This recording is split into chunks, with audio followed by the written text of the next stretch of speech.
ketika sujud kedudukan anggota kepala yang berlapik dengan kopiah adalah tak sah. Yang dimaksudkan tak sah itu, adakah tak sah yang membatalkan sembahyangnya? Soalan ni bagus. Yang menulis ni, yang bertanya ni, soalan ni brilliant. Soalan ni faham maksud saya yang saya sebutkan tadi ni. Contoh, muslimat pun sama juga. Muslimat siapa yang berniqab dan dia solat, hukumnya boleh pakai niqab itu. Syarat ketika dia sujud nanti biar ini 1/3 kena dekat dahi. Dahi ni terbuka. Yang lain ketika sujud tak terbuka, tidak mengapa. Persoalan di sini dia secara pasti kopiahnya itu yang berlapis dengan kopiah tidak sah betul. Tidak sah solat ke tidak sah sujud? Jawabnya tidak sah sujud, bukan tidak sah solat.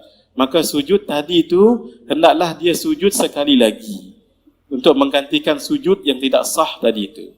Bagaimana? Dia tahu dia tidak sah, dia angkat balik, sujud lagi sekali. Ataupun ketika itu juga dia betulkan. Contoh muslimat jaga-jaga yang pakai tudung besar ataupun tudung biasa ataupun telekom. Ketika solat, tiba-tiba ada angin menolak telekom itu sampai kena dekat dahi. Kalau kena dekat tangan tak apa, tapi dekat dahi. Nah, dia letak terus, kita sujud dekat situ. Sujud yang di atas telekom itu dalam solat hukumnya batal. Sujud tadi batal.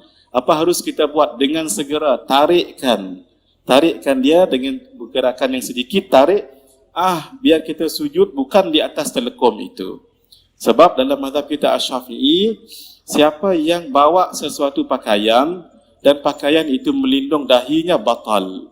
Contoh, kalau saya solat, saya pakai ridak. Ridak ini panjang, contohnya. Panjang betul ridak ni. Ataupun ridak sebegini. Saya solat begini. Bila sujud, ini ditiup oleh angin. Maka dia menutup tempat sujud sebegini. Saya kalau sujud di sini, sujud saya tak sah. Apa harus saya buat? Saya angkat sedikit kepala, tarik. Jangan pergerakan kuat sangat. Sujud dekat sini. Sujud pertama tadi dianggap tidak sah, bukan solatnya tidak sah, sujudnya tidak sah. Maka dia sujud sekali lagi. Sama juga dengan muslimat. Pastikan.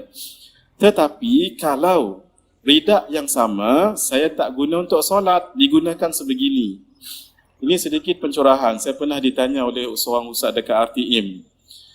Dalam keadaan begini, ustaz tu kata batal sebab dia telah menutup tempat solat. Ketahuilah ini bukan batal sebab ini bukan pakaian. Yang dikatakan pakaian apa yang kita pakai. Hatta kalau kita pakai ini dengan ridak yang panjang sekali, apabila kita solat dia tidak bergerak tempat itu. Contohnya. Tapi ini tak pernah saya tengok lah. Tak pernah saya tengok orang panjang sangat pakai. Dia begini, di sini panjang ni. Ini panjang betul. Kalau dia solat tak bergerak, yang ni tak bergerak, yang bawah tu tak bergerak. Itu yang dikatakan seumpama itu adalah hamparan sembahyang, bukan pakaiannya. Tapi saya tak pernah jumpa lagi lah. Yang sembahyang macam ni ada. Contoh sembahyang macam ni. Kalau ini kena situ, ini dianggap pakaiannya. Letak sahaja dahi di sini hukumnya batal. Sama dengan muslimat tadi, tolong jagalah muslimat tu